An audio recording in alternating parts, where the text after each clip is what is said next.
반갑습니다. So it's good to see you all.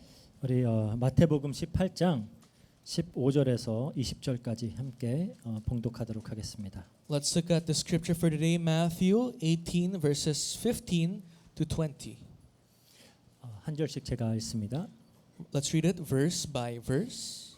내 형제가 죄를 범하거든 가서 너와 그 사람과만 상대하여 권고하라.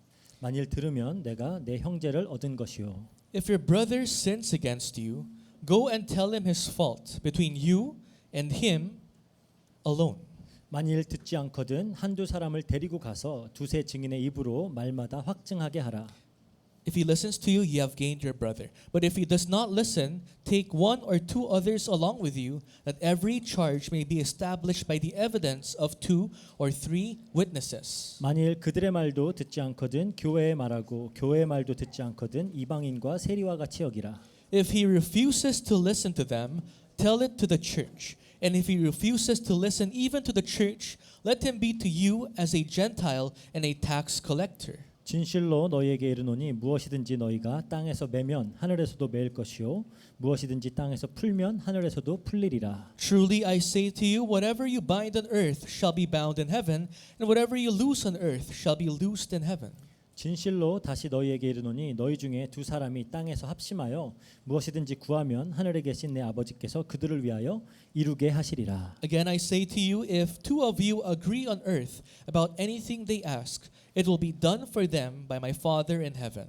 두세 사람이 내 이름으로 모인 곳에는 나도 그들 중에 있느니라. For where two or three are gathered in my name, there am I among them. 아멘. Amen. 네, 오늘 본문에는 또 두 번째로 교회라는 단어가 이제 등장합니다. So, for the second time in today's scripture, we get to see the word church. 첫 번째는 마태복음 16장에서 First, we found it in the book of Matthew, chapter 16. 예수님께서 베드로에게 이 반석 위에 내 교회를 세우겠다라고 말씀하셨던 장면이죠. It's the time when Jesus says, "On this foundation, you will build a church." 그리고 오늘 본문은 그 교회라는 단어가 이제 두 번째로 등장하는 겁니다. And today's scripture, we find the word church for the second time. 지금 예수님은 이제 가버나움에서 제자들과 시간을 보내시면서 집중적으로 그들에게 하나님 나라의 비밀을 가르치고 계십니다. Right now, in Capernaum, Jesus in concentration is teaching his disciples about the kingdom of God. 왜냐하면 얼마 지나지 않아서 예수님은 이제 십자가를 지실 거예요. Because not long from now on, Jesus will have to bear his cross. 부활하시고 승천하실 겁니다. And he will resurrect and ascend to heaven. 그렇게 이 땅에 이제 하나님 나라가 세워지겠죠. That is how the kingdom of God is built in this world. 제자들은 그 세워진 하나님 나라의 첫 백성들이에요. And the disciples of Christ are the first members of the established kingdom of God in this world. 이 땅에 세워진 하나님 나라를 우리는 교회라고 부릅니다. We call the kingdom of God established in earth as the church. 이제 이 교회가 이 제자들의 손에 맡겨졌어요. Now, the church is in the hands of the disciples of Christ. 이들에게 이 천국 복음을 선포하고 하나님 나라 즉 교회를 확장해 나갈 그 사명을 주셨어요. Christ gave the commission, the heavenly commission to his disciples to expand his kingdom on earth. 너무 중요한 일이잖아요. And it's a very important task. 그래서 예수님은 십자가에서 돌아가시기 전까지 남은 시간을 그리고 그 후에도 부활하신 후에 승천하실 때까지 제자들을 집중적으로 가르치십니다. So for the remainder of his time here on earth, and even after his ascension, he would constantly teach his disciples on this matter. 천국의 원리를 가르치시는 거예요. The principles of the kingdom of God. 하나님 나라에 참여하게 될 많은 성도들을 어떻게 대하고 가르치며 인도해야 할지를 가르치는 거예요. How you must treat and teach those who will eventually enter the kingdom of God. 천국은 세상에서처럼 큰 자가 되기를 추구하는 곳이 아닙니다. The kingdom of God is not a place like this world where you want to be the greater one. 어린 아이와 같이 스스로의 낮음과 연약함과 무력함을 자각하는 자들이 들어오는 것이에요. The kingdom of God is a place where people who are childlike, who can recognize that they are weak, can enter. 자기의 낮음, 연약함, 무력함을 인정하고 그 하나님의 실체로 오신 하나님의 은혜의 실체로 오신 예수 그리스도를 전적으로 의존해서 구원이 이루어지는 곳이 천국입니다. It's heaven wherein people who recognize that they are powerless, that they are weak, get to fully rely on the grace of Christ. That is where heaven is. 천국은 창조주 하나님이심에도 불구하고 세상의 가장 낮은 자리로 오셔서 우리를 사랑하고 섬겨주신 그 예수님을 본받는 곳이에요. Heaven is a place where we follow the footsteps of Christ. Although he was God himself, he lowered himself as man when he came here on earth. 남을 나보다 낮게 여기고 더 좋게 여기고 서로를 섬기고 사랑하는 것입니다. He considers others better than himself. He serves others. That's what heaven is. 어린 아이들이 모인 곳이기 때문에, 그러니까 애들이라는 게 아니라 어린 아이, 무슨 의미인지 알죠? 그 어린 아이와 같은 성도를 실족하게 해서는 안 돼요. You guys all know what childlike means by now, right? And it's a place where childlike people, children gather. And so we must not cause them to stumble. That is heaven. 그 한 마리의 양 한 마리도 잃지 않으려는 그 목자의 마음으로 이 어린 아이 같은 성도들을 지키고 보호해야 되는 곳입니다. Heaven is a place where you have the heart like the shepherd that strives not to lose that single sheep. That kind of place is heaven. 우리는 다 양 같아서 각기 제 길로 막 가기 때문에 길을 잃는 양들이 생겨요. Because we are all like sheep, we want to go our way. And what happens when you want to go your way is that you end up being lost. 그때 이들을 끝까지 찾아내서 회개로 이끌어야 되는 거예요. What is our role? To find them until their last breath and lead them to repentance. 이러한 맥락 속에서 오늘 본문을 살펴보자고요. With that in mind, let's look into today's scripture. 그렇지 않으면 좀 오해를 불러일으킬 수 있는 그런 본문입니다. Because if not, you'll have some misunderstandings as you go through today's scripture. 그냥 오늘 본문만 딱 따로 봤을 때 뭘 가르치시는 것 같아요? If you look at today's scripture on its own, what do you think is Jesus trying to teach us? 얼핏 보면은 교인 중에 한 명이 딱 죄 지으면은 그 사람 딱 한 명이 이제 딱 그 사람 찾아가서 죄를 지적하라는 거예요. Because if you just read today's scripture, it seems as if one church member sins, you have to approach him and confront him of his sin. 그리고 말을 듣지 않으면은 한두 명 더 데리고 가서 또 지적해야 되는 And 거예요. if that person still does not listen to you, bring 2 or 3 more people and confront him again of his sin. 그래도 말 안 들으면 교회 전체에 일러 가지고 정교인 앞에서 공개적으로 혼을 내야 돼요. And if he still does not insist on believing, you bring him in front of the whole church and let the whole church condemn him. 그래도 말을 듣지 않거든 교회에서 쫓아내라 이 얘기잖아요. And if he still does not listen to you, kick him out of the church. 그런 가르침일까요? Is that what the scripture is saying? 그래서 우리가 이 전체적인 맥락 안에서 봐야 된다라는 거예요. That is why we have to understand the scripture and the whole flow. 이 본문 바로 전에 나오는 내용이 뭐였죠? What was the scripture right before today's scripture? 우리 지난주에 다루었던 길 잃은 어린 양 한 마리를 찾아 나서는 그 목자의 이야기였습니다. We talked about this last week. The shepherd who goes out his way to search for that one lost sheep. 그리고 본문 다음의 내용을 살펴보면 이제 18장 마지막까지 예수님의 용서에 대한 가르침이에요. And from that verse until the last verse of chapter 18, Matthew 18 talks about the forgiveness of Jesus. 우리가 너무나 잘 알고 있는 7번뿐 아니라 7번을 70번까지라도 용서해라 그 가르침.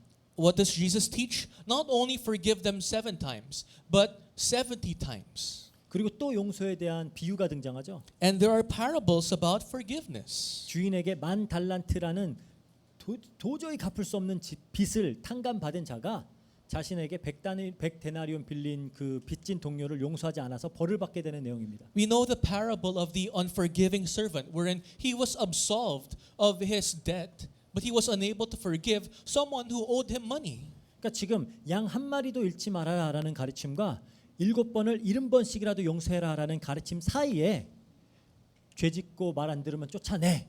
그게 흐름상 자연스럽지가 않잖아요. So it's not really natural looking at today's scripture about pointing out the sins of your church member, because right before it talks about the shepherd that goes for that one sheep, and right after today's scripture is about the unforgiving servant. So today's scripture is quite odd. 그래서 그 우리가 맥락 안에서 한번 보자는 거예요. So let's try to understand it in the flow of the whole chapter. 그래서 이 본문을 통해 예수님이 이 가르침을 통해서 우리에게 정말로 가르치시고자 하는 바가 무엇인지를 살펴봐야 되는 So 거예요. that we can explore what did Jesus really try to teach us. 사실 우리가 교회 혹은 뭐 교회 다니는 사람, 교인이라고 생각하면 어떤 기대를 갖게 되죠? When you think of the word church or church member, what is that expectation that you have of him? 뭔가 조금은 더 착하고 maybe someone who's a bit more kinder, 조금 더 점잖고 someone who's more gentle, 복장도 좀 더 단정하고 someone who dresses a bit more cleaner, neater, 모데스트라고 뭐 해도 되겠죠. or 어쨌든 modestly. 그 뭐 처음 오는 사람도 환영해주고 하는 그런 아주 선하고 따뜻한 사람들 이렇게 대충 기대를 하는 것 같아요. You can expect a church as a group of people that warmly welcomes newcomers. 그래도 이제 교회 다닌다 그러면은 좀 이 세상의 유흥과 방탕함을 즐기는 사람들과는 조금은 뭔가 다른, 조금은 더 도덕적이고 좀 고리타분할 수 있지만 그래도 정직하고 올곧은 사람들을 기대를 해요. And if you think of church goers, you imagine them to be people who does not really enjoy the world, the entertainments of the world, and although they might seem a bit dull, they stay truth to the truth. That's what we imagine church goers as. 그래서 그런지 교회 다니는 사람들이 어떤 범죄나 부도덕한 일에 이렇게 연루가 될 때 욕을 더 많이 먹죠. And that's why when Christians are found to commit crimes or have sinned, the world is a bit more harsher to them or colder to them. 어떻게 보면 다행이에요. It's actually a relief. 그래도 아직까지는 교회에 대한 그리스도인들에 대한 기대치가 있다라는 방증이잖아요. Because that's a sign that the world still has some sort of expectations for Christians. 그래도 교회라면 그리스도인들이라면 조금은 다를 것이다라고 생각을 하니까 그러는 거겠죠. The world is harsher to Christians when they make mistakes because the world still has that little bit of expectation that Christians should be different. 근데 그런 기대치조차 사라진다면은 교회 다니는 더하면 더했지 절대 덜하지 않아. 이렇게 절대 다르지 않아라고 한다면 그건 더 안타까운 일이죠. But if that even small left expectation disappears, that churchgoers are worse than the people of the world, then there's nothing else to say. 근데 정말 안타깝게도 갈수록 그렇게 되져가고 있는 것 같아요. But unfortunately, more Christians are getting worse than non-believers. 하지만 우리가 기억해야 될 사실이 있습니다. But there's something that we must remember. 교회도 사람들의 모임이죠. Ultimately, church is a gathering of different people. 그래서 사람 사는 세상에서 생길 수 있을 법한 모든 문제들은 다 생겨요. Which means all possible problems that can be seen in the society can be found in churches as well. 사실 예수님이 이렇게 말씀하셨죠. As even Jesus said 누가복음 5장 32절에 in Luke chapter 5 verse 32, 내가 의인을 부르러 온 것이 아니요 죄인을 불러 회개시키러 왔노라 그래요. I have not come to call the righteous but sinners to repentance. 그래서 그런지 교회에는 좀 더 교양 없고 몰상식한 사람들이 많은 것 같기도 해요. That's why at times in churches there are people who are more rude, who seem that are uneducated at times. 제가 이렇게 어떤 절이나 성당 이런 데 갔을 때 사람들은 훨씬 더 괜찮았던 것 같아요. Because if you visit, Buddhist temples or Catholic chapels, those people are more modest. 어떻게 보면 그게 정상입니다. And it's quite natural, 여기는 actually. 은혜가 더 많이 필요한 사람들이 모이는 곳이에요. Because church is a place where people that needs more grace gathers. 그러다 보니까 교회 안에서도 사람들 때문에 갈등합니다. That's why inside churches, you face problems because of human relationships. 시험에 들고 상처받는 일들이 종종 생겨요. People fall under trial, they get scarred. 뭐 이렇게 범죄하는 그런 모습들도 볼 수 있죠. Some people even commit crimes. 이런 일들을 목격할 때 혹은 나한테 그렇게 못되게 대할 때 우린 성도로서 어떻게 대처해야 되냐라는 거예요. When you witness this, or if you are the recipient of these ill actions, as saints, as Christians, how must you react? 같은 교인 중에 하나가 실수로 혹은 의도적으로 악감정을 가지고 나에게 상처를 주거나 모함을 하거나 불이익을 끼칠 때 그럼 성도는 어떻게 행동해야 될까요? If a church member with or without ill intention causes damage to you or hurts you, how must you react as a Christian? 이럴 때 어떻게 하는 게 천국의 원리에 부합하는 그런 대처일까요? What is a proper reaction as people who belong to the kingdom of God? 무엇이 교회에 더 덕이 되는 방법일까요? What can be more beneficial to the church? 본문은 이 질문에 대해서 지금 답을 주고 있어요. And our scripture today gives us the answer. 15절에 보면 내 형제가 죄를 범하거든 가서 너와 그 사람과만 상대하여 권고하라. 만일 들으면 내가 내 형제를 얻은 것이요 그래요. In verse 15, if your brother sins against you, go and tell him his fault between you and him alone. If he listens to you, you have gained your brother. 근데 사실 이거 한글 성경에 보면은 원문에는 있지만 빠진 단어가 하나 있어요. In the Korean translation, it omits a word. 원문에 보면 내 형제가 내게 죄를 범하거든요. Because in the original text it says, if your brother sins against you, if the brother sins against you. 그래서 ESV에는 if your brother sins against you라고 이렇게 딱 그러니까 나에게 누가 잘못했을 때라고 나와요. So the ESV version points it out properly. If someone wronged you, 그러니까 즉 누군가가 교회 안에서 나에게 죄를 지었을 때의 상황을 말하고 있는 겁니다. so this is a situation when at church someone sinned against you, someone wronged you. 그럴 때 먼저 가서 너와 그 사람과만 상대하여 권고하라 그래요. It says when that happens, go and tell him his fault between you and him alone. 여기서 권고하다라는 말은 그 네가 뭘 잘못했는지 알려주라는 거예요. It says tell him his fault, or you tell him what he did wrong. 그러면은 나한테 잘못한 거 없으면은 참견하지 말라는 건가요? Then does it mean if that person didn't do anything wrong to you, but you know he did something wrong, should you not go to him and confront him? 우선은 그래요. Initially, yes. 이렇게 말씀하시는 이유가 있는 것 And 같습니다. there's a reason why Jesus says it this way. 사람들은 참 다른 사람에 대해 말하는 걸 좋아해요. People love talking about other people. 본인이 직접 당한 일이 아니더라도 누가 누구한테 이랬대 저랬대 하면서 그렇게 당사자가 아니니까 사실을 정확하게 알지도 못하면서 막 추측까지 가미해가지고 남 이야기하는 걸 즐겨요. Because you're not the recipient of the problem, people love talking about the problems of other people, saying this person did that to that person with speculations, without truth. 그래서 원칙적으로는 당한 사람이 직접 죄를 범한 사람에게 찾아가서 1대1로 대면하라는 겁니다. That is why the Bible tells us, principle-wise, that the one who was wronged must individually confront the person who wronged you.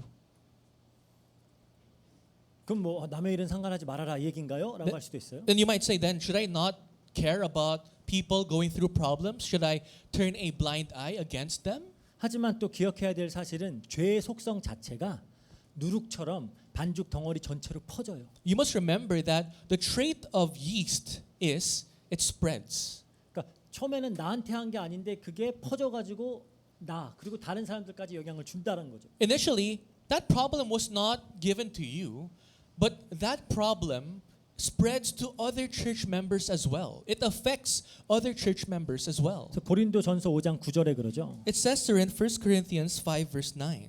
너희가 자랑하는 것이 옳지 아니었도다. 적은 누룩이 온 덩어리에 퍼지는 것을 알지 못하느냐 그래요. 5장 9절. 1 Corinthians 5:9. 아닌가요? 전서인데.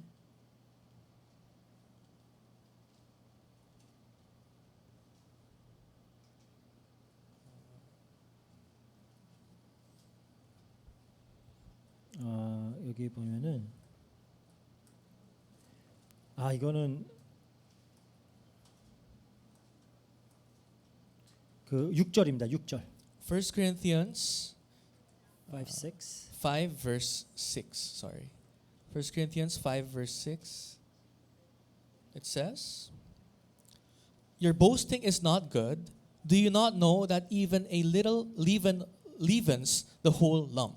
그러니까 어떤 죄악은 특별히 누구를 대상으로 하는 것이 아닐지라도 교회 전체에 악한 영향을 준다라는 거예요. So even if that sin was not targeted to someone specifically, it has the ability to affect the whole church. 지금 고린도전서에서 사도 바울이 어떤 상황에서 이 죄를 누룩으로 비유한 걸까요? And why did Apostle Paul compare sin to leaven in the church of Corinth? 지금 고린도 교회에 자신의 의붓 어머니와 성관계를 가지고도 이에 대해서 죄책감을 전혀 가지지 않고 오히려 교만해가지고 자기가 떳떳하다라고 생각하는 사람이 있었어요. Because in the church of Corinth, this is the background. There is a guy who had sexual relationships with his stepmother, and he was even proud about it.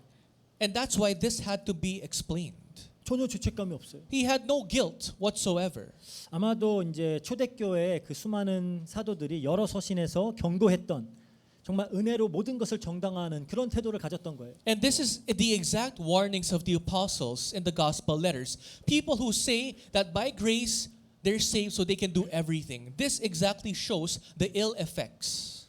구원은 은혜니까 난 구원 받았으니까 은혜 받았으니까 난 이제 어떻게 살아도 돼. 이런 사람들인 거죠. There are people in church that says, I'm saved by grace, so how I live my life here on earth does not matter. I can do whatever I want. 그러니까 죄 가운데 살면서도 오히려 이것을 누림이라고 착각했던 사람들이에요. These people are living in sin and they insist calling it enjoyment.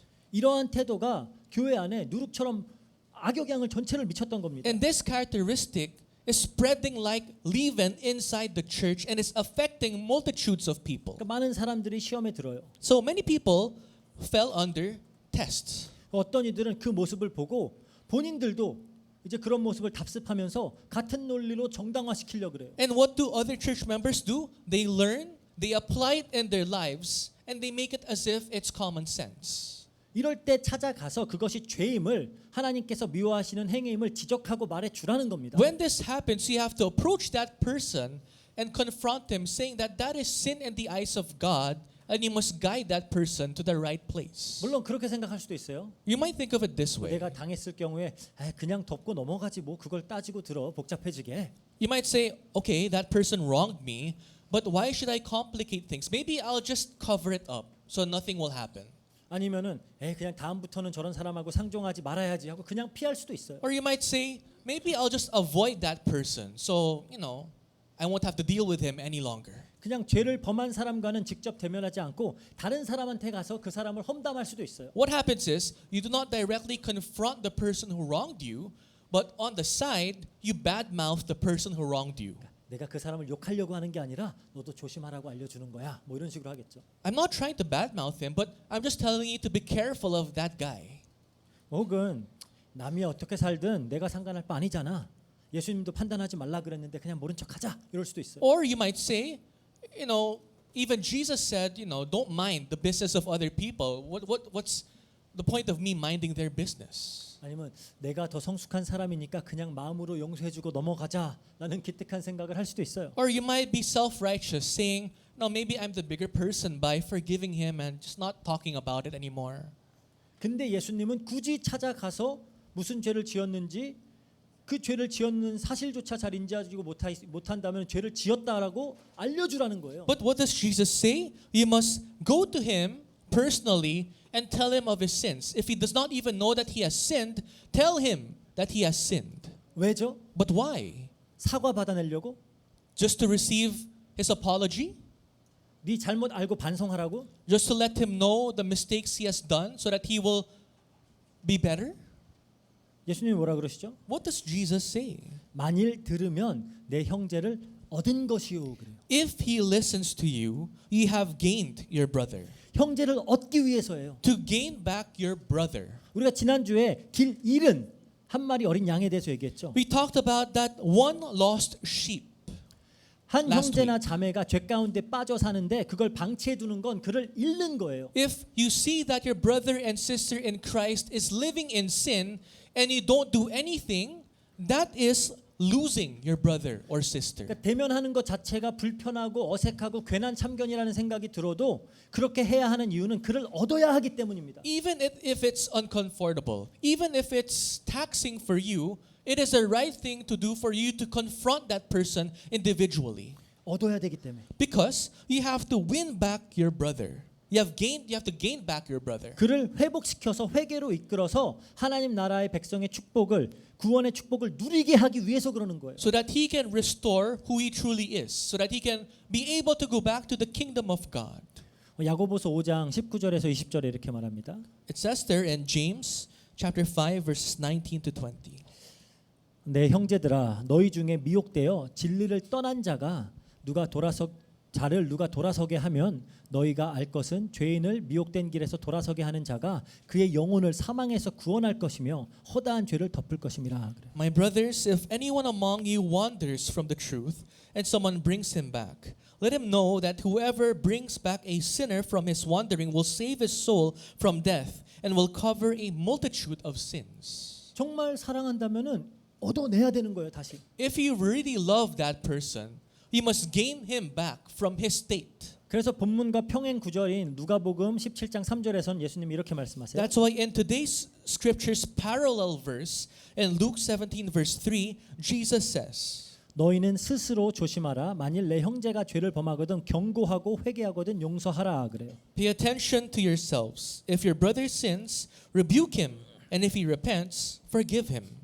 왜 죄를 알려줘야 되죠? Why must you let that person know of his sins? 죄가 죄인 줄 모르면 회개를 하지 않아요. If that person does not know that sin is sin, he will not repent.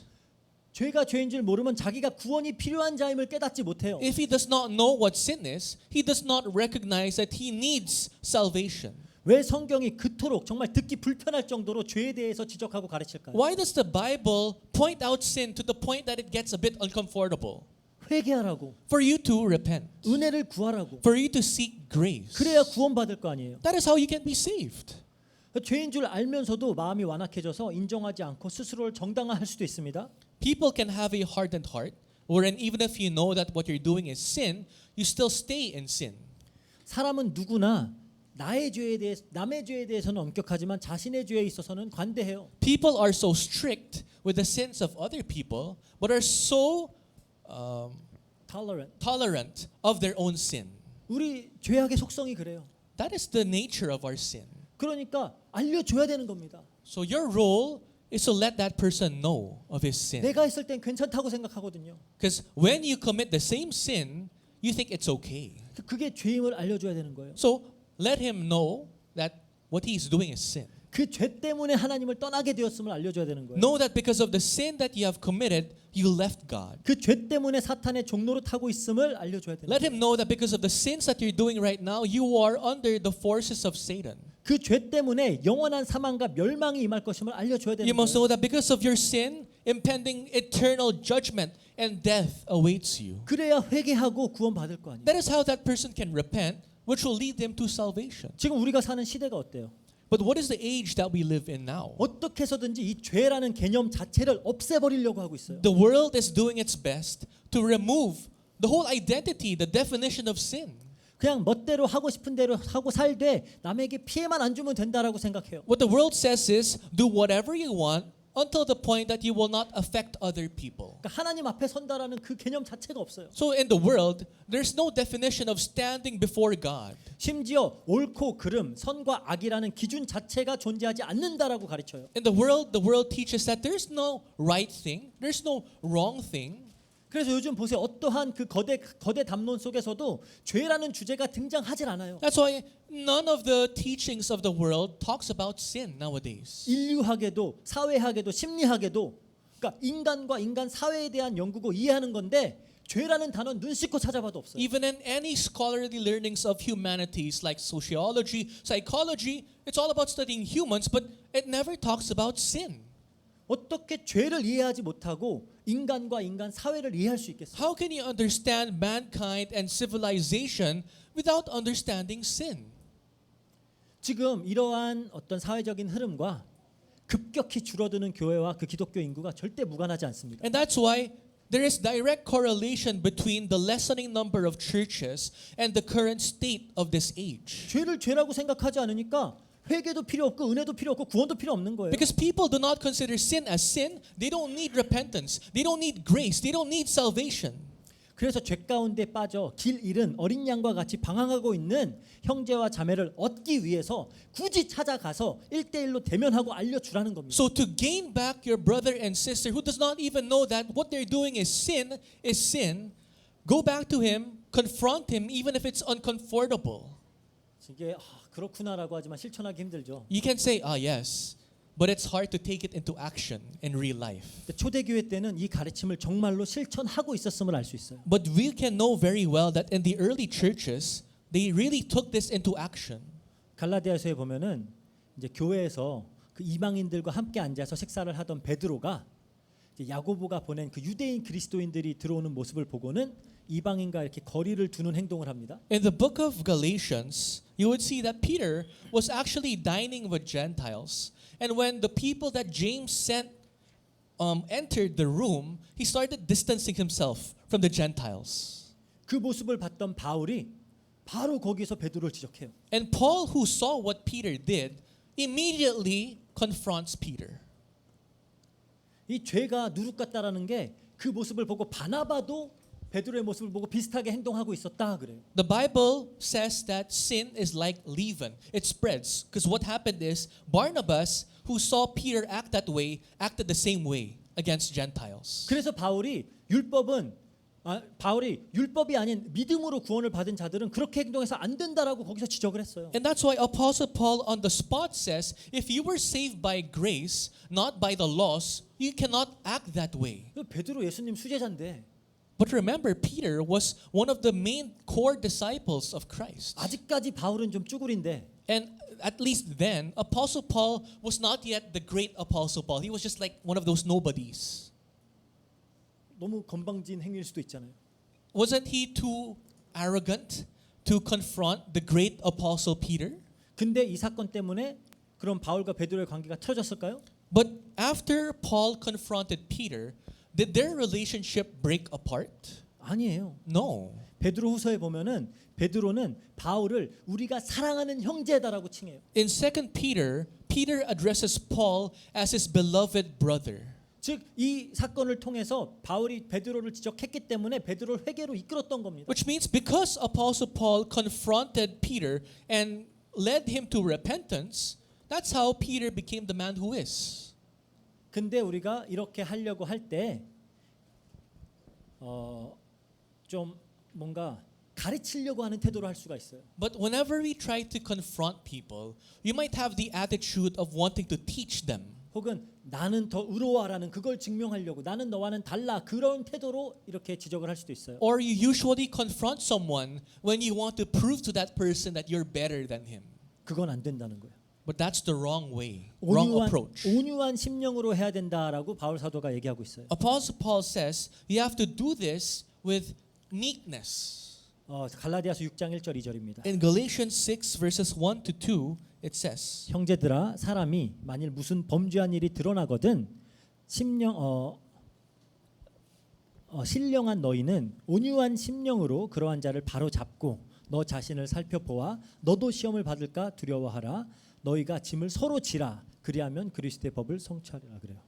Brothers, if anyone is caught in any transgression, you who are spiritual should restore him in a spirit of gentleness. Keep watch on yourself, lest you too be tempted. Bear one another's burdens, and so fulfill the law of Christ. 그러니까 여러 번 다루었듯이 온유함은 지위가 낮다, 겸손하다라는 의미를 가진 단어죠. We talked about this many times. Gentleness, meekness is when you're in a lower position. You were lowered. 그러니까 나보다 남을 낮게 그러니까 더 좋게 낮게 여기는 태도예요. That attitude of considering yourself lower than other people and other people better than you. 그 온유한 심령으로 다가가서 이게 죄임을 알려주라는 거예요. So whenever you confront someone, when you approach someone, approach him with gentleness. 자기 자신을 살펴보면서 알려주라는 거예요. As you examine yourself, inform him of what he is doing. 근데 이게 정말 쉬운 일은 아니죠. But it's not easy to do so. 그래서 많은 지혜를 요하는 일입니다. It requires great amount of wisdom. 그래서 우리는 기도로 성령의 가르침을 구하면서 이 일을 해 나가는 거예요. So we must do this in prayer, asking for the guidance of the Holy Spirit. 한 영혼을 잃지 않기 위해서 To not lose one soul. 그 한 영혼을 얻어내기 위해서 하는 To 거예요. gain one brother back. 그러니까 지금까지 이 모든 이야기가 누구를 혼내고 쫓아내기 위해서 하는 게 아니에요. 어떻게든 한 영혼이라도 얻어내기 위해서 하는 거예요. So today's scripture is not about punishing someone or kicking someone out. It's about gaining someone. 16절 이제 이렇게 말합니다. In verse 16 of today's scripture it says, 만일 듣지 않거든 한두 사람을 데리고 가서 두세 증인의 입으로 말마다 확증하게 하라 그래요. But if he does not listen, take one or two others along with you, that every charge may be established by the evidence of two or three witnesses. 정말 한 영혼을 얻고자 하는 그 안타까운 마음으로 온유한 심령으로 기도로 1대1 만나서 권고했는데 안 들으면 어떻게 하냐라는 거예요. So what happens if you approach that person with gentleness, with that aching heart, but he does not listen? 그때 한두 사람을 더 데리고 가서 다시 한번 시도하라는 겁니다. Then have a second attempt, but this time with more people, with one or two others. 쪽수로 밀어붙이라는 건가요? Then does this mean you try to go with the majority, like more numbers so that you can bully him?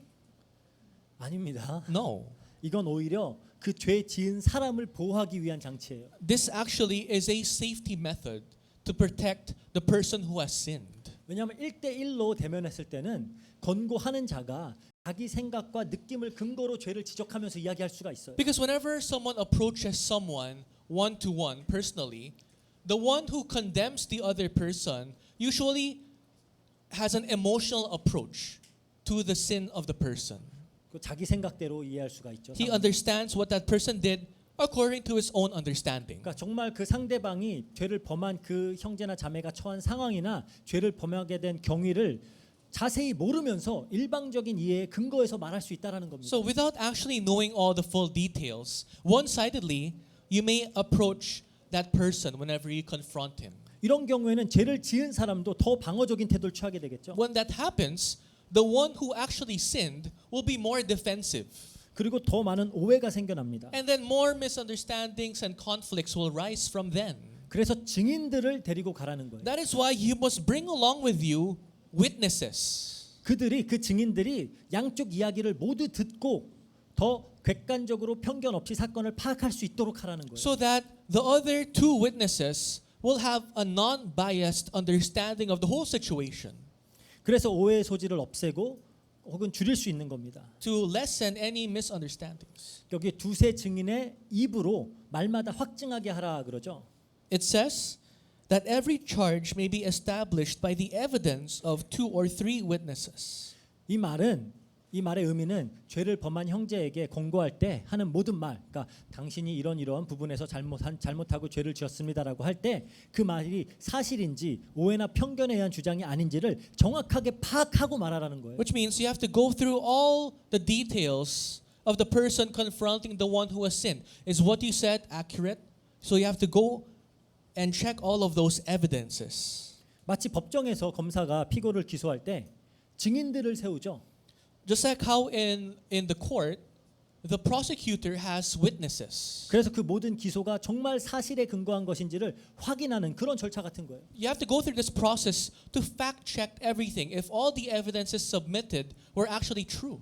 더 나아가서 예수님이 길 잃은 한 영혼을 안타까워하고 그를 회복시켜야 되는 그 일은 개개인에게만 주어진 것이 아니라 교회가 함께 해 나가야 된다라는 일입니다. Which means the mission that Christ has given to look for that one lost sheep is not the mission for only one person, but for the whole church. 그걸 확인시켜 주는 거예요. Today's scripture reaffirms that. 길 잃은 한 영혼을 교회가 함께 안타까워하고 함께 얻으려고 해야 된다라는 거예요. That one lost sheep, the whole church must have a broken heart for that lost sheep, must pray together and must work to gain that sheep back. 그리고 마찬가지로 초대교회 때는 예수님의 이 가르침을 사실적으로 실천하고 있었어요. And in the early church, they were actually taking into action the teachings of Christ, 성경 기록을 통해 볼 수 있어요. which is evidently seen in today's scripture. 고린도후서 13장 1절 2절 볼게요. If you look at 2 Corinthians 13 verses 1 to 2, 내가 이제 세 번째 너희에게 가리니 두세 증인의 입으로 말마다 확정하리라. 내가 이미 말하였거니와 지금 떠나 있으나 두 번째 대면했을 때와 같이 전에 그 죄 지은 자들과 그 남은 모든 사람에게 미리 말하노니 내가 다시 가면 용서하지 아니하리라. this is the third time I am coming to you. Every charge must be established by the evidence of 2 or 3 witnesses. I warned those who sinned before and all the others, and I warn them now while absent, as I did when present on my second visit, that if I come again, I will not spare them. 그러니까 초대교회 때는 그렇게 하고 있었던 거예요. So that's what the early church members were doing. 그냥 평신도들뿐 아니라 교회 지도자들에게도 그대로 적용하고 있었어요. Not only for the church members, even the leaders of the church did this. 디모데전서 5장 19절 20절 볼게요. So why don't we read another verse, 1 Timothy 5 verses 19 to 20. 장로에 대한 고발은 두세 증인이 없으면 받지 말 것이요 범죄한 자들은 모든 사람 앞에 꾸짖어 나머지 사람들로 두려워하게 하라 그래요. So it says, do not admit a charge against an elder except on the evidence of 2 or 3 witnesses. As for those who persist in sin, rebuke them in the presence of all, so that the rest may stand in fear. 우리 장로님들 긴장하셔야 돼요. So for the elders, you have to stay alert. 그리고 장로교에서는 저도 장로입니다. So in the Presbyterian church, even the pastor is an elder. 그러니까 영어로는 teaching elder라 그래요. In English, it's teaching elder. 가르치는 역할을 받은 장로인 거예요. So pastor is an elder given the task to teach. 그 혹시 지적해야 될 일이 있으면은 두세 명 꼭 같이 와주시길 바랍니다. So if you have something to, confront against me, please come in threes, 제가 길 잃은 양이 되지 않도록. so that I will not be the lost sheep. 근데 그래도 안 들으면 어떻게 해야 돼요? But what happens if even if you have 2 or 3 witnesses and you confront that person, he still does not listen? 17절에 그래요. In verse 17 of today's scripture, it says, 만일 그들의 말도 듣지 않거든 교회의 말하고 교회의 말도 듣지 않거든 이방인과 세리와 같이 여기라 그래요. it says, if he refuses to listen to them, tell it to the church. And if he refuses to listen even to the church, let him be to you as a Gentile and a tax collector. 이제 교회 전체가 나서서 이 길 잃은 한 영혼을 얻기 위해 힘써야 된다라는 거예요. The whole church must take action to gain that one lost sheep. 이게 목자의 마음이라는 겁니다. That is the heart of a shepherd. 회개로 이끌기 위해서, In order to lead that lost sheep to repentance, 회복시키기 위해서. to restore that person. 물론 여기서 이제 교회라는 범위가 명확하게 이렇게 규정되어 있진 않아요. And of course, in today's scripture, the boundaries of the church is not laid down. 하지만 이제 교회 지도자들을 포함한 전 교인이 함께 이제 죄를 그 범죄한 자의 죄에 대하여 알고 그를 위해서 기도하고 권고하고 한 영혼을 잃지 않도록 회복시키도록 노력하라는 거예요. So the word church here encompasses the leaders of the church and the members of the church. What should they do? Pray for that lost sheep earnestly so that he will not end up being lost, so that he can return.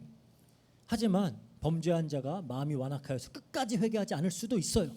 But a man who has sinned may have hardened heart and may insist until the end not to change. 끝까지 죄악된 길에서 돌이키지 않을 수 있어요. He may insist to stay in the ways of sin until the end. 그럴 때에는 이방인이나 세리와 같이 여겨라 그래요. Once that happens, let him be to you as a Gentile and a tax collector. 그러니까 이들은 믿음의 공동체에 이제 속한 자들이 아니다라고 알라는 거예요. Understand from now on that that person no longer is part of the community of faith. 한 믿음을 나누는 형제 자매가 아닌 겁니다. You no longer are brothers and sisters who share the same faith. If that person insists to dwell in sin after all these 근데 confrontations. 여기서 이방인과 세리와 같이 여기라는 말은 크게 두 가지 의미가 있습니다. Now the phrase "let him be to you as a Gentile and a tax collector" has 2 meanings. 하나는 생각해 보세요. 예수님께서 이방인과 세리를 어떻게 대하셨나요? Think about it.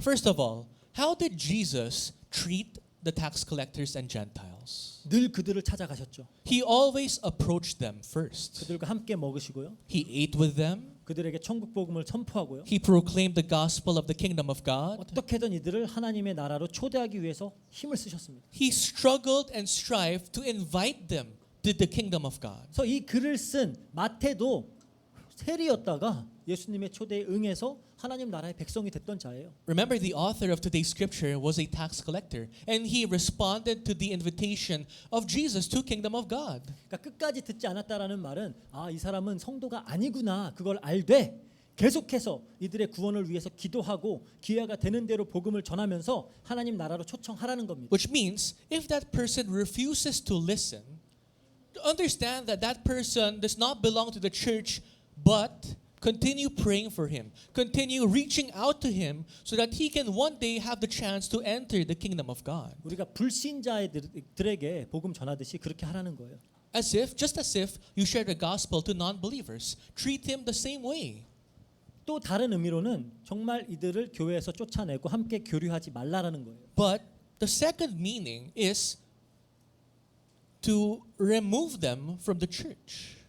특히 성경에 보면은 그 범죄의 종류가 거짓 교리와 거짓 가르침일 경우엔 더욱 그래요. It's much more concrete when the sin of that person is false teachings, false doctrine that he spreads in the church. 뭐 그 여러 서신서에 보면 계속 그 경고하고 있죠. Because in various letters, that's basically the problem of the church. 앞서 말했듯이 천국 백성, 성도는 어린 아이예요. As mentioned earlier, church members are like children. 어린 아이에서 머물지 않고 성숙해야 되겠죠. Of course, you must not remain in that state of being childlike. You have to mature. 하지만 교회 안에는 어린 아이의 믿음을 가진 성도들이 많이 있다라는 겁니다. But you must never forget that inside a church, there are many church members who possess childlike faith, 그럼 child level. 이들을 보호해야 돼요. You must protect them. 교회가 그 역할을 해야 됩니다. That's the role of the church, to protect those who are young in faith. 교회 안에 파고 들어온 누룩에 영향을 받지 않도록 이 거짓 가르침에 속아서 혼미해지지 않도록 보호해야 된다는 So 거예요. that these young faith members of the church will not be influenced by the leaven, the wrong teachings that is vastly spread in the church. You must protect them. 그런 의미에서 교회 안에 있는 회개하지 않고 계속 범죄하는 그 죄인을 쫓아내라라고 가르치는 For 거예요. that reason, if there is a sinner in the church that does not repent and continues to spread this leaven in the church, you have no choice but to let him go. 그래서 교회에는 칠이라는 게 있어요. 디스플리닝이라는 게 That's 있어요. why in the church, there's this thing called discipline. Church discipline이라는 게 있어요. Church discipline. 생각해 보세요. 어린 아이들한테 바른 거를 가르치기만 한다고 배운 대로 할까요? Think about this. Will the children do as you teach them? 가나 양말 벗어서 빨래통에 놔 100번 얘기도 안 해요. Even if I tell Gaon, remove your socks and put it in the laundry box, even if I tell her 100 times, she does not listen. 아무리 바른 걸 가르쳐 준다라고 해도 어린 아이들은 듣지 않아요. Even if you teach the children the right thing, they will not listen or follow what you tell them to do. 그래서 배운 대로 잘 하면은 상을 주고 배운 걸 계속 어기면은 벌을 주고 하는 겁니다. That's why if they actually do what you tell them to do, you reward them. But if they do not follow you at times, you have to punish them. 그래서 어린 아이들에게는 우리가 긍정 강화, 부정 강화 이렇게 얘기하죠. Positive reinforcement, negative reinforcement, 상 주고 벌 주고 이게 있어야 돼요. That's why for children, a good method is positive reinforcement and negative reinforcement at times. 말로만 바람직한 행동을 가르쳤다고 가르친 대로 할 거라고 믿는 건 굉장히 순진한 거예요. You're too naive if you believe that your child will follow what you tell them to do and will turn out the way you want them to be. 하나님은 인간을 가장 잘 아십니다. Because God knows men very 그래서 well. 교회 안에도 여러 어떤 치리의 절차들이 있어요. That's why in churches, there are various stages of discipline. 그럼 목사와의 개인 면담도 있고요. It can start with individual consultation with the pastor. 그리고 뭐 이제 성만찬에 참석하지 못하도록 하는 그런 것도 있고요. The next level could be you are prohibited from participating in the communion. 정말 극단적인 경우에는 추방시켜내는 그것도 있습니다. The most extreme is you have to leave church. 하지만 안타깝게도 이게 바르게 작동되고 있는 교회는 별로 못 본 것 같아요. But unfortunately, I don't find any churches that actually properly follows the discipline system of the church. 교인들 입장에서도 뭐 혼나면서까지 이 교회 다닐 이유가 있어 할 거 아니에요. Because for the church members nowadays, they're like, why would I stay in the church to be punished and disciplined? 그냥 딴 교회 옮기면 되지. I can just move to the next church. 하지만 교회가 교회의 역할을 바르게 하기 위해서는 이 길 잃은 양을 회복시키기 위한 치리가 반드시 작동해야 된다는 But for 거예요. the church to properly function as a church, to lead that lost lamb, that sheep, a proper discipline system must exist. 그래서 저도 설교를 준비하면서 이 부분에 대해서 개인적으로 회개를 많이 했어요. And as I prepared for today's pulpit message, I repented, especially in the part of the discipline. 늘 거룩과 경건을 가르치고 부르짖기만 했지 이걸 위해서 실천적인 어떤 실질적인 실천이 있었는가라는 생각을 해봤어요. I always shouted at the pulpit, godliness, holiness, but did I actually take it into action so that the church can follow? 좀 성경대로 못한 부분들이 많은 것 같아요. I found myself not following what the Bible says 100%. 뭐 시대에 적합하지 않다라고 생각을 했던 것 같아요. I thought it does not follow the trend of the age. 이렇게 한다고 누가 회개하겠어? 뭐 이렇게 생각했던 것 And I 같아요. thought, will someone actually repent if I follow what the Bible says? 그리고 더 걱정된 건 이렇게 하면은 누가 교회에 남아 있겠어? Of 라는 course, 생각을 했었어요. biggest worry of mine is if I actually do this, will we actually have church members left? 근데 성경을 보니까 그렇지가 않아요. But the Bible says otherwise. 그러니까 예를 들어서 고린도 교회는 아주 문제가 많았거든요. For example, the church of Corinth was extremely problematic. 그래서 바울 사도가 편지를 써서 고린도 전서를 써서 그리고 뭐 이제 알려지지 않은 편지도 써서 지금은 없지만 원래 고린도 전서 후서 사이에 하나가 더 있어요. 그런 걸 써서 죄인들을 쫓아내라라고 강하게 경고했어요. Because that's why, to the point that Apostle Paul wrote 1 Corinthians, and in between 1 Corinthians and 2 Corinthians, he had another book which is not discoverable. And what was the content of the book? To kick out the sinners that are necessarily kicked out. 그런데 고린도 후서를 보면 바울의 명한대로 치리해서 회개해서 돌아온 사람들이 있음을 알 수가 있어요. And in the book of 2 Corinthians, the church of Corinth followed what Apostle Paul told them to do, to discipline them. And after the church member was disciplined, he returned back to the church. 고린도 후서 2장 6절에서 9절 볼게요. In 2 Corinthians 2 verses 6 to 9. 이러한 사람은 많은 사람에게 벌 받는 것이 마땅하도다. 그런즉 너희는 차라리 그를 용서하고 위로할 것이니 그가 너무 많은 근심에 잠길까 두려워하노라. 그러므로 너희를 권하노니 사랑을 그들에게 나타내라. 너희가 범사에 순종하는지 그 증거를 알고자 하여 내가 이것을 너희에게 썼노라. 그래요. For such a one, this punishment by the majority is enough. So you should rather turn to forgive and comfort him, or he may be overwhelmed by excessive sorrow. So I beg you to reaffirm your love for him. For this is why I wrote, that I might test you and know whether you are obedient in everything.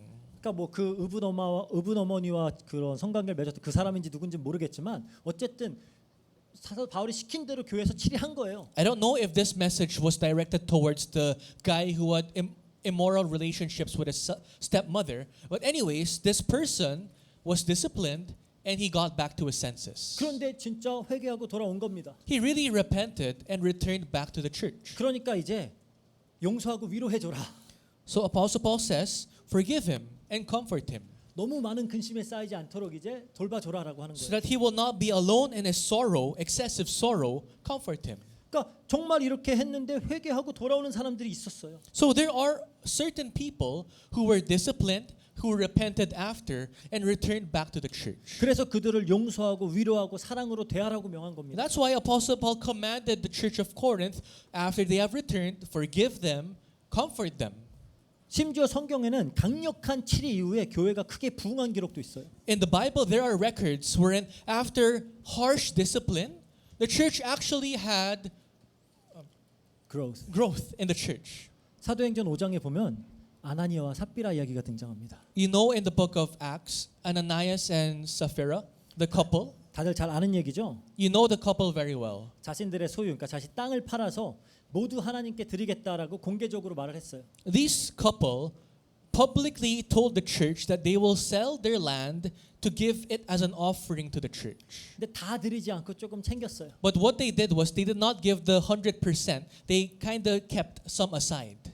근데 베드로는 이것을 성령을 속인 행위로 지적하고 그 자리에서 아나니아가 먼저 죽었어요. And Peter, saying that this is an act of deceiving the Holy Spirit, pointed it out to Ananias, and he died on the spot. 3시간 후에 삽비라가 와서 똑같은 거짓말 하다가 똑같이 죽었어요. And 3 hours later, his wife came to church, said the same lie, and she died on the spot.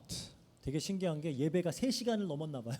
Which means that worship service lasted for more than 3 hours. 우리 예배는 아무것도 아닌 거예요. Which means our worship service is nothing compared to that length. 더 신기한 거. Another more interesting fact. 사람 하나 죽어 나갔는데 계속 예배 드려요. A person literally died in front of their eyes, but the worship continued. 어쨌든 Anyways, 물론 이제 사도 시대라는 어떤 특수한 환경 안에서 일어난 사건이죠. of course, this all happened in the age of the apostles. 하지만 만일 지금 교회에서 이런 일이 일어난다면 그 교회 무서워서 다니겠어요? If this actually happened in modern day churches, will anyone actually go to church? 갔다 죽을 수도 있는데. You can actually die in your first visit to church. 근데 이 사건 후에 어떤 일이 일어났죠? But what happened right after the death of the couple? 사도행전 5장 14절 보세요. In Acts chapter 5 verse 14 it says, 믿고 주께 나오는 자가 더 많으니 남녀의 큰 무리더라. and more than ever believers were added to the Lord, multitudes of both men and women. 이해가 안 가죠. It's hard to understand. 어떤 훌륭한 시설과 뭐 프로그램과 뭐 관리 양육 시스템을 통해서 많은 사람들이 모이는 교회들을 보면 항상 그런 저게 정말 성경적인 부흥일까라는 고민을 참 많이 하게 돼요. If you look at churches that boasts its grand exteriors, systems that it has established, and when I look at the number of people that gathered in the church, I ask myself, is that real growth in the church? 하지만 이 초대교회 같은 경우는 이거는 정말로 부정할 수 없는 성령님께서 일으키시는 부흥입니다. But the growth in the church found in the early church is an undeniable work of the Holy Spirit. 이렇게 하는데도 교회에 온다면은 그건 진짜 성도라는 사실을 의심하지 않아도 돼요. Because if you go to church after witnessing someone dying in front of your eyes and the church grows in number, it's an undeniable work of the Holy Spirit. 좀 이런 부흥이 있어야 되지 않을까라는 생각을 합니다. And I hope that the same revival takes place in our church. 그렇다고 누구 하나 죽어 나가라는 얘기는 아니에요. I'm not saying that one of you guys will die sometime later. 어쨌든 교회는 이 어린 아이와 같은 천국 백성들을 잘 보살피고 훈육해야 됩니다. A church must nurture, care, and protect church members who are like children. 교훈하고 책망하고 바르게 하고 의로 교육해야 돼요. You must teach them, you must nurture them, rebuke them, and guide them to the right path. 이게 목회자, 뭐 중직자, 지도자들에게만 해당되는 말이 아니에요. This is not only for the leaders, the pastors, the churchly leaders of the church. 모든 성도가 그렇게 해야 된다라는 거예요. The Bible says all members of the church must be able to do so. 주제 넘게 내가 무슨 이렇게 생각할 수도 있어요. You might say, I don't think I'm in the position to do that. 하지만 절대 그렇지 않습니다. That's not the case. 오늘 18절에 보니까 그래요. Let's read verse 18 of today's scripture. 진실로 너희에게 이르노니 무엇이든지 너희가 땅에서 매면 하늘에서도 매일 것이요 무엇이든지 땅에서 풀면 하늘에서도 풀리리라. Truly I say to you, whatever you bind on earth shall be bound in heaven, and whatever you loose on earth shall be loosed in heaven. 무슨 말이죠? What does this mean? 그렇게 치리하고 한 영혼을 죄를 지적하고 돌아오게 할 수 있는 그 권한을 하나님께서 주셨다라는 거예요. This means God has given everyone in the church the authority to discipline other people, to lead them to repentance and back to God. 우리가 범죄한 한 영혼을 권고하고 회개로 이끌 때 이들을 죄로부터 풀려나게 할 때 하늘에서도 그렇게 될 것이다라고 약속하시는 거예요. When you actually confront someone of their sins, allow them to repent and return back to God, on earth, the same thing will happen in heaven. 그리고 교회가 최선을 다해 권고하고 회개로 이끌려고 했어도 결국 출교가 되었을 때는 하늘에서도 그 자는 구원받지 못한 자로 여겨진다라고 하는 거예요. And if here on earth, the church as a whole tries their best to lead that lost sheep back to God, to lead them to repentance, yet that person insists to dwell in sin, and he will be unfortunately removed from the church, he will be removed from heaven as well. 그러니까 뭐 묶다 풀다 그게 당시에 그 랍비들이 자주 쓰던 표현이에요. So bind, loose, those were terms that the rabbis used in the past. 죄가 여전히 묶여 있다, 죄로부터 풀렸다 막 이렇게 쓰던 표현이에요. Like bound in sin, you're freed from sin. You know, those terms of the past. 성경은 우리가 그리스도의 대사라 그러잖아요. The Bible calls us ambassadors of Christ. 대사가 하는 모든 말과 행위는 그 국가가 승인하고 인정하는 거죠. The words of the ambassadors have been pre-approved by the country that sent him. 마찬가지로 교회가 한 영혼이라도 잃지 않기 위해서 교회 안에 죄 지은 자들을 권고하고 훈계할 때 그 권한 하나님께서 승인하신 거라는 겁니다. That's why when the church tries its best to give words of exhortation, to confront the sinner, to lead them back to God, God gave the approval. God gave the authority for the church to be able to do so. 그 모든 결과를 하나님께서 인정하시겠다라는 거예요. And God will accept the result of the confrontation. 뜻이 하늘에서 이루어진 것 같이 땅에서도 이루어지다 그 얘기예요. Your will be done here on earth as it is in heaven. 이게 성도에게 주어진 권세입니다. That is the authority given to saints here on earth. 길 잃은 한 마리 어린 양을 다시 얻어서 회복시키는 권세. To gain back that once lost sheep, that authority is given to you. 20절에 두세 사람이 내 이름으로 모인 곳에 나도 그들 중에 있느니라 그러죠. In verse 20 it says, For where two or three are gathered in my name, there am I among them. 이 맥락에서 주어진 말이에요. So today's message is given in that flow. 보통 우리가 이 구절 항상 어디다가 써요? When do we use this Bible verse usually? 보통 뭐 소그룹 모임이나 기도 모임 할 때 그 자리에 예수님도 함께한다 그거 말하려고 인용하잖아요. We usually quote this Bible verse when we have prayer meetings or like forum and we say, oh, we are groups of 2 and 3 and Jesus is in the middle of us. 사실 그런 의미로 쓰인 말 아니에요. That's not the intent of this scripture actually. 혼자 있어도 예수님 함께 하시잖아요. Because even if you're alone, Jesus is with you. 그 얘기하는 게 아닙니다. So don't misinterpret the scripture today. 두세 명이 함께 한 영혼을 회복시키기 위해서 죄 가운데 있는 자를 권고할 때 그때 거기에 예수님도 함께 하겠다라는 거예요. When 2 or 3 people try their best to gain that once lost sheep in sin, Jesus is also working at that place. 함께 하시면서 그 권한의 보증이 되시겠다라는 거예요. Jesus is with you when you are going through that, and He is the guarantor of whatever is happening. 두셋이 함께 가서 이 영혼을 얻어내고자 공고할 때 한 예수님이 내가 뒤에 있으니까 마음껏 해라고 하는 겁니다. If 2 or 3 people gather around one person to give him words of exhortation to lead him back away from sin, Jesus is giving His nod of approval, saying, I approve of what you're doing. 성도된 우리는 이 권세를 사용하여서 길 잃어 방황하는 형제 자매들을 다시 얻어내야 돼요. We who are saints, who are also called as shepherds, must do the task of leading the once lost sheep back to God. 왜 이토록 예수님이 이 부분을 강조하실까요? Why do you think that Jesus emphasized this part so much? 예수님이 우리를 그렇게 구원하셨어요. Because that is how Jesus saved us as well. 양과 같이 다 제각기 흩어져 다른 길로 방황하고 있던 그 우리들을 끝까지 집요하게 찾아오셔가지고 자신의 목숨까지 내어 놓으시면서 우리를 구원하셨어요. We who were like sheep going our own way, not knowing where we're headed towards, Jesus went out of His own way, persistently looked after us, went after us, up to the point of His death. 그 핏값으로 우리를 사셨어요. By the cost of His blood, we have been bought. 이제 그렇다면 우리도 그 예수님을 본받아서 길 잃고 방황하는 우리의 형제 자매들을 찾아 나서야 된다라는 거예요. That means we must follow His footsteps. We must go out of our way to look for the wandering brothers and sisters who are drowning in sin. 그래서 앞으로 혹시라도 제가 여러분들을 따로 좀 보자라고 할 때 긴장하세요. So if after this message I personally go to you and tell you that let's have a consultation, get ready. 갑자기 두세 명이 나한테 몰려온다. 그때 긴장하는 거예요. If suddenly 2 or 3 people of the church approaches you, start getting anxious.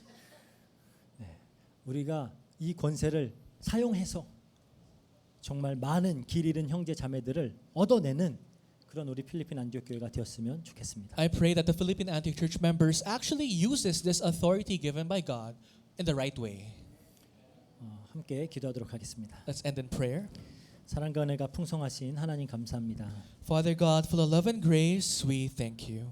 정말 길 잃은 어린 양이었던 우리를 예수님과 같은 목자로 세워주시고 We who were once like lost sheep, we thank you for raising us up as shepherd like Christ. 예수님과 같은 마음으로 또 길 잃은 어린 양들을 위하고 또 그들을 위해 기도할 수 있도록 하시니 감사합니다. And just like the heart of Jesus, we thank you for giving us the ability to pray and yearn over the lost souls. 하나님 필리핀 안디옥 교회를 복 주시고 Father, bless the Philippine Antioch Church. 죄의 누룩이 이 교회 안에 퍼질 수 없도록 하여 주시고 Protect our church so that the yeast of sin end to spread. 정말 사랑하는 마음으로 예수님과 같은 마음으로 또 실족하고 또 넘어지고 죄짓고 있는 그 형제 자매들을 용기 주고 권고하고 힘줘서 다시 회복시키고 얻어내는 우리 필리핀 안디옥 교회가 될 수 있도록 주님께서 역사해 주세요. And with the heart of Jesus, give us the courage to confront those who are in sin and also to comfort them and to lead them back to you. 감사드리며 모든 것 우리 주 예수 그리스도 이름으로 기도합니다. We thank you and we pray in the mighty name of Jesus Christ. 아멘. Amen.